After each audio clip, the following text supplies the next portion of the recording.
Hey guys, MCU Collector here with another figure review, and next up is the Hasbro Marvel Legends series, the Infinity Saga Thor Ragnarok's Surtur. This is a gigantic figure. It measures at 13 inches. The box is absolutely huge, so it's kind of difficult fitting it all kind of in here. Just to show you the size difference with Surtur. So here is the Endgame Thor package.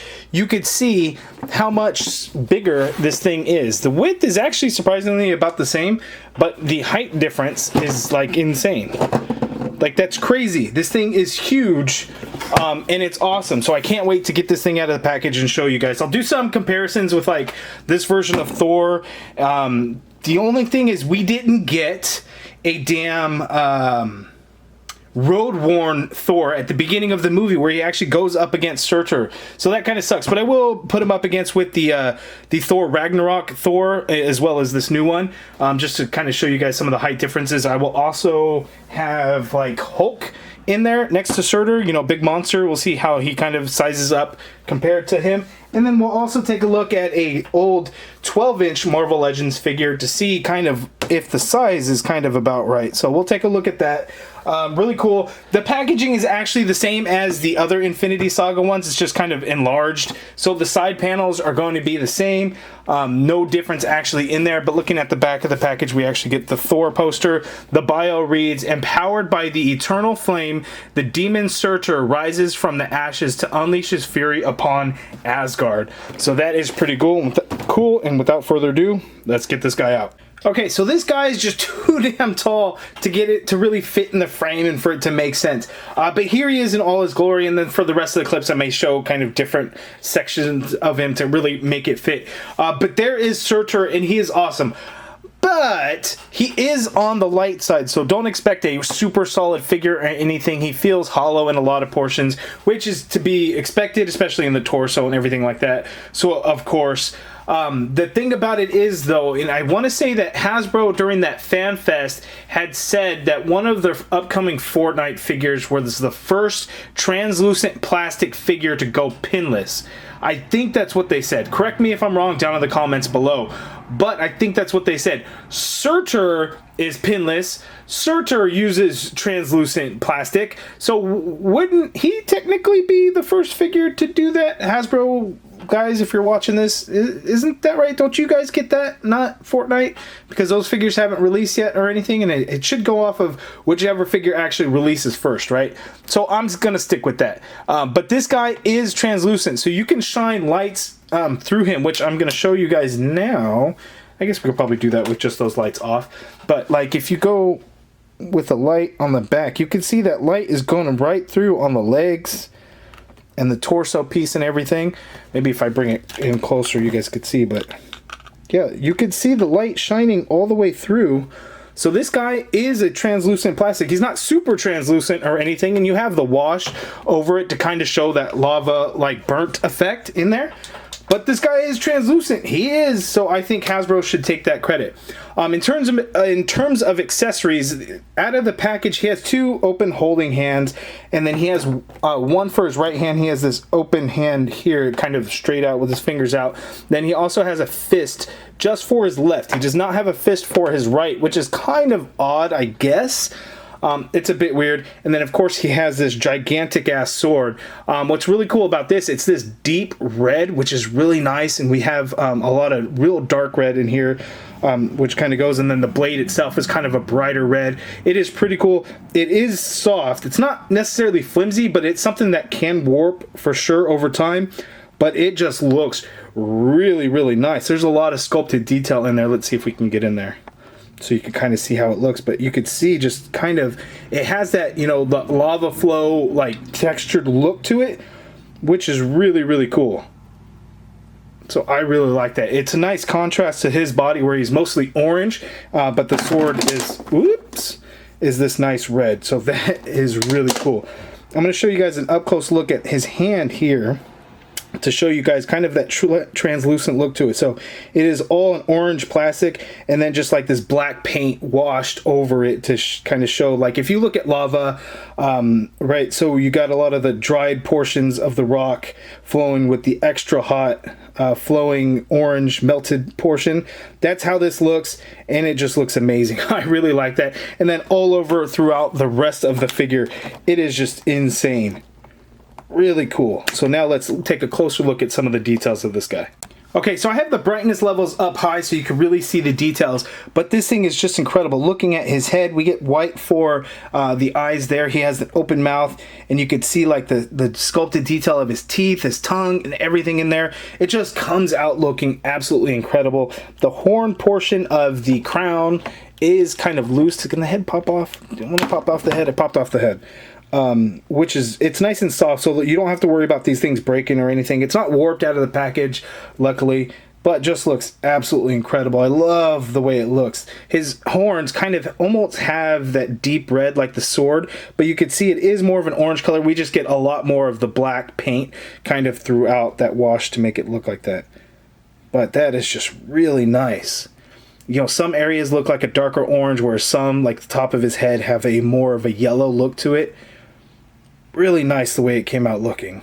God, I really like the way it looks. And then the head's on a ball peg dumbbell joint there, as you can see, which I'm gonna have to pop off pretty soon. But I guess while we're at it, let's look at the body. So looking at the body, it's a lot of the orange and yellow translucent plastic, so it just all kinds of transitions together and everything, and then the black paint wash over it to kind of show the burnt details, which are really nice. Here on the shoulders, we get these little flame effects that come up, which is really nice. Even on the back, we get all that black paint on there as well. Looks really good. The only complaint that I'm really going to have is the hinges are the translucent plastic color. But so like when you bend the knee, it looks kind of funky because you don't get any of that black paint. It would rub off, I'm sure, anyway, and probably look bad in the long run. But it's just kind of jarring when you look at it to come into that. But man, really good. Even the feet. The whole thing, oh, I just love the way it looks. Look at the forearm where it comes into this flame look. God, really nice. We get this flame right here on his left arm. We don't get that on the right arm. So it is all different. Like, they didn't even make it symmetrical. So like the forearm on his right arm is not the same as the forearm on his left arm. Really, really nice. Man, that looks good. All right, let's go over his articulation. Okay, so the articulation we're going to have to kind of do in sections. So the head is on a dumbbell joint, so he's only going to look down so much there, and he's only going to be able to look up so much, basically straight out, unfortunately.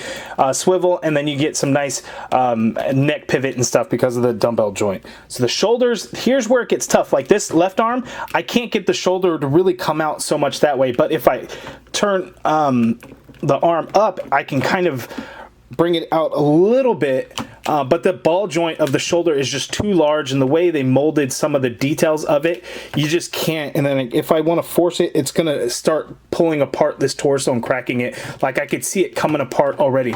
So that is definitely not cool, because that arm just won't come out any more than that. And then the right, same thing. It's got this big hump right here on that shoulder ball, which is really preventing it from hinging up any more than that. And even if you like turn the arm, you just really can't. So that kind of sucks. You have an upper bicep swivel in there. You get a double jointed elbow, just like you would expect with any other figure, which looks good there. We get this bright orange translucent plastic in there. Wrists swivel, and they do hinge. So like the open holding hands, sorry, let me focus that, have the vertical hinge as opposed to the horizontal hinge. So it's nice for using his sword. And then like the other open hand and then the fist have the horizontal hinge. There, the torso, let's zoom out. The torso, he has a upper diaphragm joint, so he can pivot to his left that much. He can pivot to his right that much, which is good. Let's zoom out to see how it moves. Okay, so that diaphragm, just to kind of go over it again, to the left, to the right. The going back isn't a whole lot, coming forward isn't a whole lot, but he also has the inverted ab crunch, so he can crunch forward that much in total. Going back, he can go back quite far there. There is no waist swivel, so you have the turn at that diaphragm joint there. Legs go out that far apart. He can kick forward that high, which is pretty good. There is an upper thigh cut in there. Double jointed knee, like so. There is a swivel right under the calf, just above the ankle there, which is cool. I actually didn't notice that until now. Foot hinges down, get a hinge up, and some really nice ankle pivot. And there is little peg holes on the bottom of those feet. So pretty good articulation, basically what the 12-inch Marvel Legends figures were doing. So speaking of, let's get into those size comparisons so we could show you him next to Spider-Man right now. Okay, so Surtur next to the 12-inch Spider-Man figure, you can see he is scaled up a little bit, whereas his hip, the legs definitely go up higher, his shoulders are higher, and then his head is actually about at the same height as the Spider-Man, which now that I look at it, he probably has a little bit too large of a head, but Surtur is a 13-inch figure as opposed to the 12-inch of Spider-Man, but the 13 inches includes the horns to his crown. Okay, and here is Surtur next to the Thor Ragnarok Thor. I think this was the one that came in the 2-pack with Valkyrie. I think the single pack had the helmeted head, correct? Could be wrong on that, but there are the two side by side, and I think this is a pretty good size comparison from the first scene, the opening scene of the movie. Obviously, this isn't Surtur when he's destroying Asgard at the end of the movie. Spoiler alert if you haven't seen that movie by now. But I think this is a pretty good size comparison. Let's throw in the Hulk. Now, obviously, Hulk was not in the same scene as Surtur during that opening scene, but at the battle on Asgard, he would have jumped him. But that's when Surtur was the size of, I don't even know how tall he ended up being, but there's the size comparison there. Just another size comparison, I guess we'll throw in Hela. I didn't bring out the one that has the head with the antlers, or the horned head, but you could see Hela here. Surtur is the one that ends up killing Hela when he's destroying Asgard. So when he kind of uses his sword down, and I can't get Hela to stand, but there she is. When he's using his sword to crush Asgard, and then she's like trying to stab him and stuff, and then he brings the sword down onto her. So that is pretty cool. But yeah, very cool looking figure. Just to throw in the Endgame Thor figures, so for a size comparison, so any of these figures are basically coming up to his hip, so it's a great size for Surtur. This figure is just so large, it's hard to fit it all in here. But here I kind of have him posed out, when he's first talking to Thor, and he's talking about how Ragnarok's already begun, it's inevitable, this and that, and Thor's like hanging around saying, Surtur, you son of a bitch, and all this and that, and he's just hanging all chained up. So I kind of tried to recreate that. This figure is really fun. It's just so large when it comes to reviewing it and everything, but it just looks absolutely incredible. A couple of flaws, I had talked about how I don't like how the hinges don't have any of the wash. Interchangeable hands, the pegs for the wrists are extremely short, so the one on the left, the open holding hand, really wants to pop out extremely easily, and kind of almost doesn't want to stay, like it's not going to just fall out on its own or anything, but the slight movement will kind of pop it out, so that does kind of suck. He can be loose in some areas given the translucent plastic, but my box was also sitting outside for like 3 hours until I got home and got it, so there's also that. The heat could have had some kind of adjustments to that. And then the ankles, the pivot is there, but you have to work it, and because of the swivel being just above the ankle, it's the leg just wants to swivel every time you want to do the ankle, so you have to really hold it in place to do that. But it's a beautiful looking figure. I love that we actually got one. Like, I never thought Hasbro would do it, or if they did, they would give us a Surtur about the size of Hulk, which they did not, and I'm really glad they didn't, and they gave us a large Surtur, and then they could have gone even bigger with it, if they wanted to do like a HasLab Surtur size or something. That would be crazy. I don't think anybody would buy that, but it is really cool. But I really, really like the figure. It does look really, really good. I'm sorry it's hard for me to kind of fit it in here to show you guys all the really cool things. But it's an awesome figure that I'm very happy with. I got mine from GameStop. I think they overpriced it too, because I think it was $64.99 but it's a $50 figure, right? Or $52.99 or whatever weird pricing is going on, you know, nowadays with all these figures.